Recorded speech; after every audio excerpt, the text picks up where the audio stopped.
And we're back here on Good Day Acadiana with Ashley Moran from Acadiana Planning Commission. And in the break, you and I were discussing some of the crazy loops and hoops and everything you have to jump through to figure out determination of fault in crashes. Yeah, so we were talking about parking lot crashes. So a parking lot is not technically a public road. So if you call the police and if you have some sort of parking lot altercation, they'll basically just give you an insurance exchange form because a parking lot is considered just a generally hazardous area, and it's kind of like you're on your own. So your insurance, if you are involved in a collision and you do exchange insurance, the insurance companies themselves will kind of work out what the fault determination is.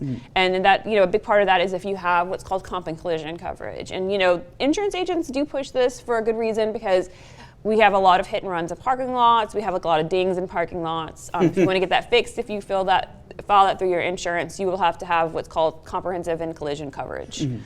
So there's a lot of just different weird areas involved in that. Like for us, with the Planning Commission and for our work with the Safety Coalition, we are just primarily focused on reducing crashes on our public roadways because they have like a myriad of different effects. Like if you've ever been stuck in traffic due to a silly crash on a Johnston Street, somebody rear-ends somebody on Johnston Street and it causes people, they didn't move their cars over. Then, I had that happen at the McDonald's there on Johnston. Yeah, we actually have like a campaign we do sometimes called Move Over, where if you have a minor crash, move your cars out of the roadway. And if the cars are drivable, we do want that to happen because that will affect everyone's traveling on that roadway if you can't. And like the police officers can tell from based on what the people say and the damage to the car, they can ascertain fault. Like they don't need to have the whole thing in the roadway to kind of figure that out. The only time it really has to stay is if there's an injury collision or a fatal crash collision.